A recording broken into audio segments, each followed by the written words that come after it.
चलिए अब आपको सीधे लिए चलते हैं वाराणसी, जहां प्रियंका गांधी इस वक्त कुछ कह रही हैं। जगतपुर इंटर कॉलेज में मौजूद है।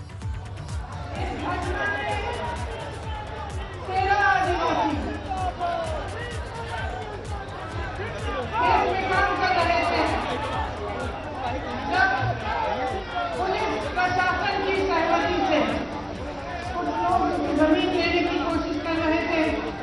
वो लोग आए, ट्रैक्टर जीप लेके आए और उन्होंने मारपीट की, गोली चलाई और 13 आदिवासियों को शहीद किया। सोनभद्र में भाई हुआ। जब मैं उनसे मिलने गई तो मेरे मन में एक बात बहुत स्पष्ट मुझे लगी। जिस परिवार के पास में जा रही थी, वे कह रहे थे हमें मुआवजा नहीं चाहिए, हमें पैसा नहीं चाहिए किसी सरकार का, हमें न्याय चाहिए। लेकिन दीदी, हमें न्याय की उम्मीद नहीं है। उसके बाद कुछ महीनों बाद उन्नाव में 2 हादसे हुए। मैं पीड़ित महिलाओं के घर गई। मैंने उनके पिताजी से बात की। उनके पिताजी ने मुझसे कहा कि उनको घर के बाहर निकालकर उन्हें पीटा गया था, उनके बच्चों को धमकाया गया था, उनकी 9 साल की एक पोती को धमकाया गया था, लेकिन उनको न्याय की कोई उम्मीद नहीं थी। वे सिर्फ न्याय चाहते थे, लेकिन न्याय की उम्मीद नहीं थी। उन मामलों में भी भाजपा के पूर्व विधायक, भाजपा के तीनों मामलों में कहा। उसके बाद कोरोना हुआ। कोरोना के समय जहां से रिपोर्ट आई, वहां से वही रिपोर्ट आई कि जनता त्रस्त है, परेशान है और सरकार मदद के बजाय आक्रामक हो गई है। जो भी सुविधाएं थी, अगर कोई कहता था कि मेरे पास सुविधा नहीं है, मेरे पास ऑक्सीजन नहीं है, कोई अस्पताल ने कह दिया कि ऑक्सीजन खत्म हो रहा है, तो सरकार उन पर आक्रमण कर रही थी। उनको न्याय की उम्मीद नहीं थी। उनको ये उम्मीद नहीं थी कि ये सरकार संकट के समय उनकी मदद करेगी। उसके बाद आक्रामक हो गई है। जो भी सुविधाएं थी, अगर कोई कहता था कि मेरे पास सुविधा नहीं है, मेरे पास ऑक्सीजन नहीं है, कोई अस्पताल ने कह दिया कि ऑक्सीजन खत्म हो रहा है, तो सरकार उन पर आक्रमण कर रही थी। उनको न्याय की उम्मीद नहीं थी। उनको ये उम्मीद नहीं थी कि ये सरकार संकट के समय उनकी मदद करेगी। उसके बाद हाथरस का हादसा हुआ, जिसमें आप सब ने देखा कि सरकार ने अपराधियों पर आक्रमण नहीं किया, सरकार ने अपराधियों को नहीं रोका, सरकार ने परिवार के सदस्यों को अपनी बेटी को की चिता जलाने से रोका। उनको ले भी नहीं गए साथ, पुलिस प्रशासन ने चिता जला दी। उस परिवार ने भी मुझे कहा कि दीदी हमको न्याय चाहिए, लेकिन न्याय की हम उम्मीद नहीं रख सकते। आज लखीमपुर खेरी में जो हुआ, पिछले हफ्ते से हम देख रहे हैं। इस देश के गृह राज्य मंत्री के बेटे ने अपनी गाड़ी के नीचे, अपनी जीप के नीचे 6 किसानों को निर्ममता से कुचल दिया। और सब परिवार, 6 के 6 परिवार ये कहते हैं कि हमें पैसे नहीं चाहिए, हमें मुआवजा नहीं चाहिए, हमें न्याय चाहिए। लेकिन हमें न्याय दिलवाने वाला इस सरकार में हमें नहीं दिख रहा है। आपने देखा कि सरकार पूरी तरह से उस मंत्री और उस मंत्री के बेटे के बचत में लगी रही। पुलिस और प्रशासन विपक्ष के नेताओं को रोकने में लगी थी। जब मैंने रात में वहां जाने की कोशिश की, तब हर सड़क पे पुलिस थी, मुझे रोकने की कोशिश की। तमाम पुलिस के घेरे थे, नाकाबंदियां थी, जो परिवार है, पीड़ित परिवार है, उनके घरों में उन्हें नजरबंद किया गया, लेकिन अपराधी को पकड़ने के लिए एक भी पुलिस वाला नहीं निकला। अपराधी के घर में उन्होंने निमंत्रण भेजा कि आप आकर हमसे बात करिए।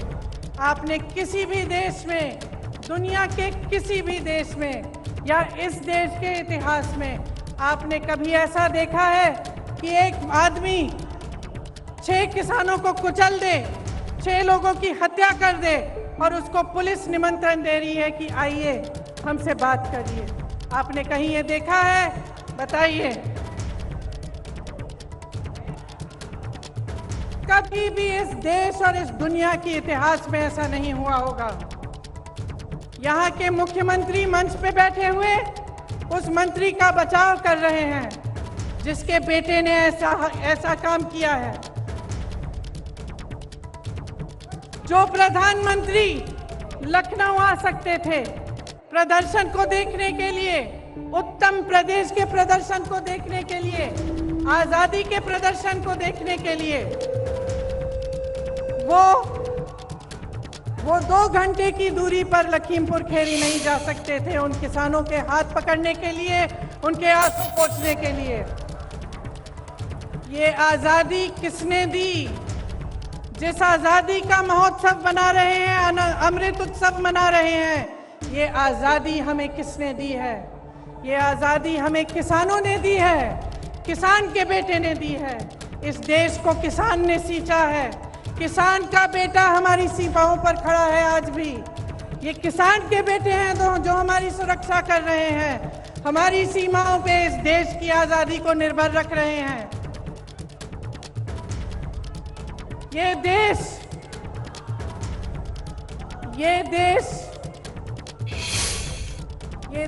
क्या है?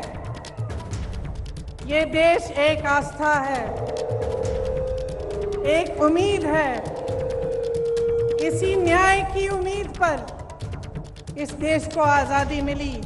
जब महात्मा गांधी जी आज़ादी की लड़ाई लड़ने के लिए गए तो उनके दिल में ये था कि मेरी जनता को, मेरे लोगों को, मेरे देश के किसानों, दलितों, मेरे देश की महिलाओं को, देश के गरीबों को न्याय मिलना चाहिए। न्याय पर हमारा संविधान आधारित है, लेकिन इस देश में न्याय की उम्मीद सब छोड़ चुके हैं। तो मैं आपसे कहना चाहती हूं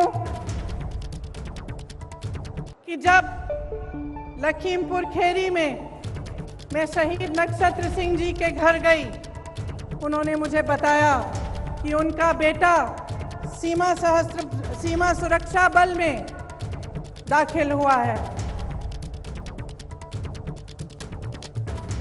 जब मैं अगले परिवार से मिलने गई तो मुझे बताया गया कि उनके तमाम भाई बहन सेना में देश की सुरक्षा करते हैं। जब मैं रमन कश्यप पत्रकार के घर गई, मुझे बताया गया कि उनको काम करते करते मारा गया, उनको जीप के नीचे कुचला गया क्योंकि वो वीडियो ले रहे थे, सच्चाई दिखाना चाह रहे थे। सारे परिवारों ने यही कहा कि हमें न्याय मिलने की उम्मीद नहीं है।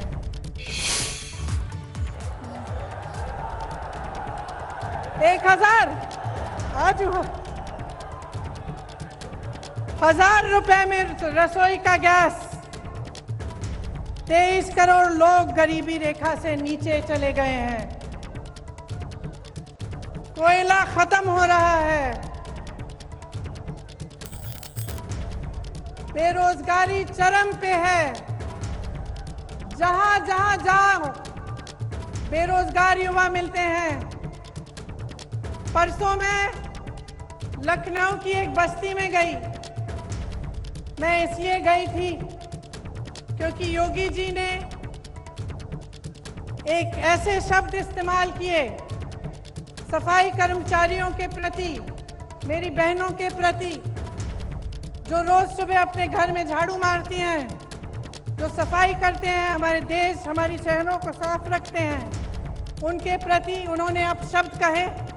तो मैं एक बस्ती में गई वाल्मीकि मंदिर में झाड़ू लगाने के लिए।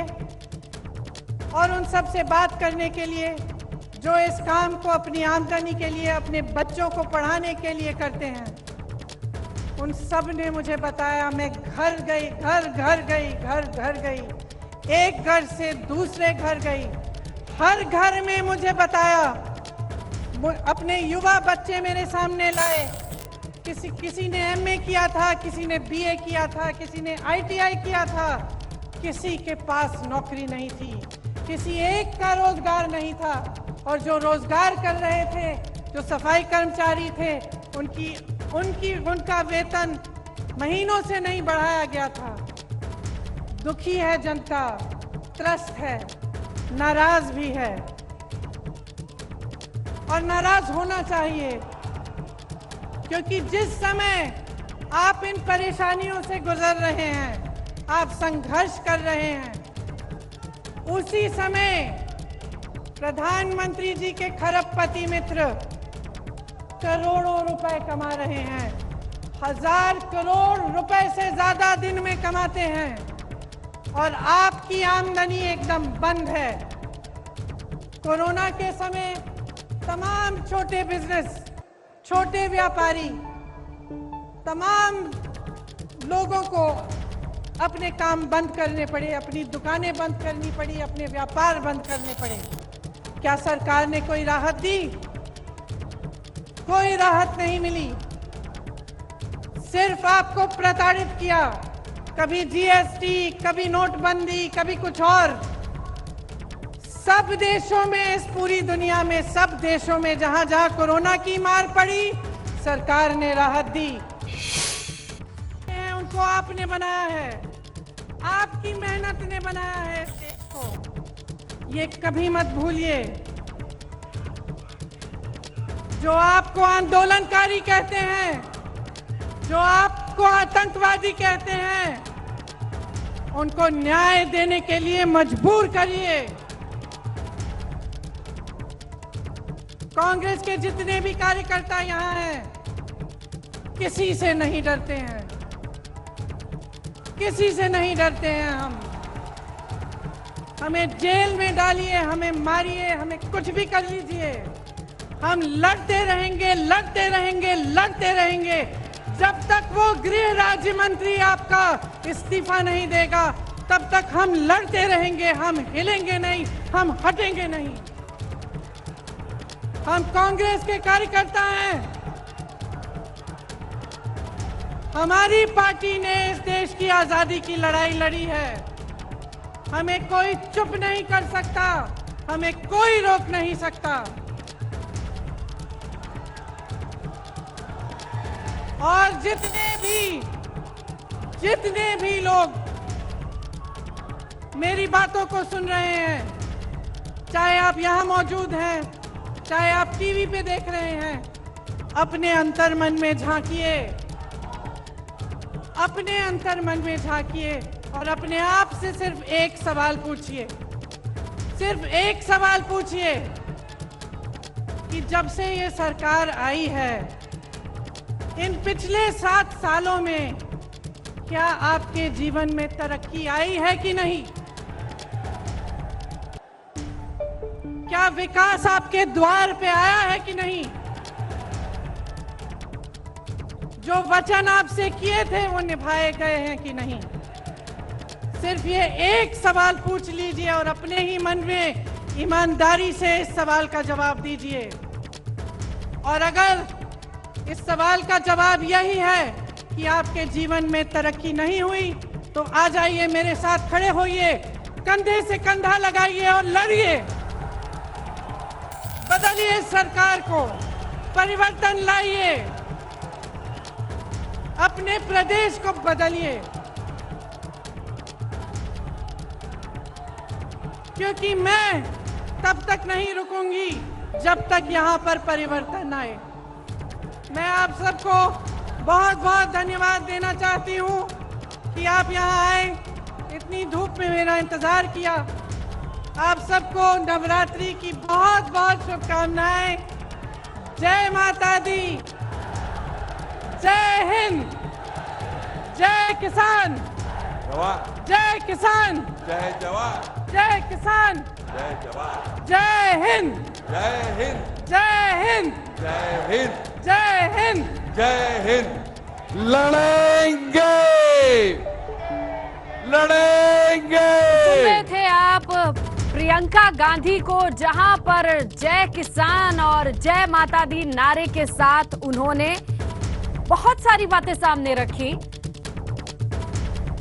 सीधे तौर पर हमला बोला है कई नीतियों को लेकर, महंगाई को लेकर, किसानों के मुद्दे को खास तौर पर हाईलाइटेड करके उन्होंने रखा और साफ तौर पे कहती हैं कि गृह राज्य मंत्री के इस्तीफे से नीचे कुछ नहीं है। आपके जीवन में क्या तरक्की आई है पिछले 7 सालों में, जरा सोच के बताइए। जो वहां मौजूद लोग थे उनसे सवाल किया और दर्शकों से भी जो टीवी के जरिए जुड़े हैं उनसे भी पूछा।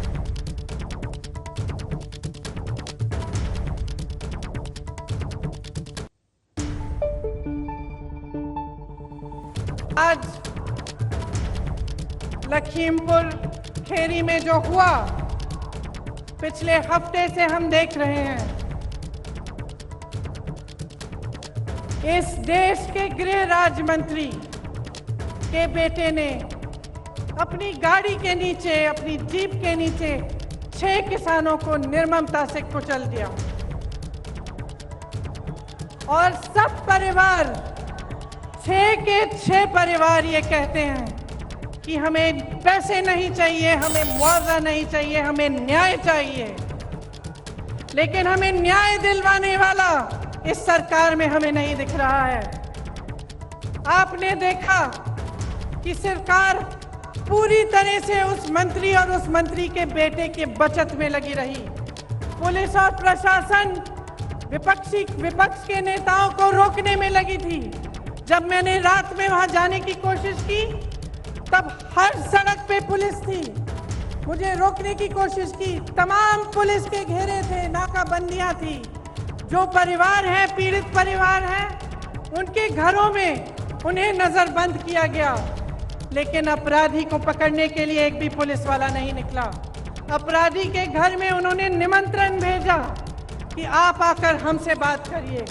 आपने किसी भी देश में, दुनिया के किसी भी देश में या इस देश के इतिहास में आपने कभी ऐसा देखा है कि एक आदमी 6 किसानों को कुचल दे, 6 लोगों की हत्या कर दे और उसको पुलिस निमंत्रण दे रही है कि आइए हमसे बात करिए। आपने हाथरस का हादसा हुआ जिसमें आप सब ने देखा कि सरकार ने अपराधियों पर आक्रमण नहीं किया, सरकार ने अपराधियों को नहीं रोका, सरकार ने परिवार के सदस्यों को अपनी बेटी की चिता जलाने से रोका। उनको ले भी नहीं गए साथ, पुलिस प्रशासन ने चिता जला दी। उस परिवार ने भी मुझे कहा कि दीदी हमको न्याय चाहिए, लेकिन न्याय की हम उम्मीद नहीं रख सकते। तो प्रियंका गांधी को आप सुन रहे थे, किस तरीके से लखीमपुर के प्रकरण को वो पूरी तरीके से यहाँ पर लोगों के सामने, और काफी भीड़ दिखाई दे रही है, जिस तरीके से आप देख सकते हैं ये पूरा पंडाल खचाखच भरा है लोगों से, उनको संबोधित करते हुए जिक्र करती हैं कि यहाँ न्याय की बात करते हुए तमाम पीड़ित नजर आए हैं, क्योंकि उत्तर प्रदेश में जहां कहीं भी न्याय की कमी होती है या ऐसे माहौल या मौके होते हैं वो मौजूद रहती हैं। और चाहे उम्भा कांड का जिक्र करती हैं, सोनभद्र का, या फिर लखीमपुर, वहां हर जगह इंसाफ की बात होती है।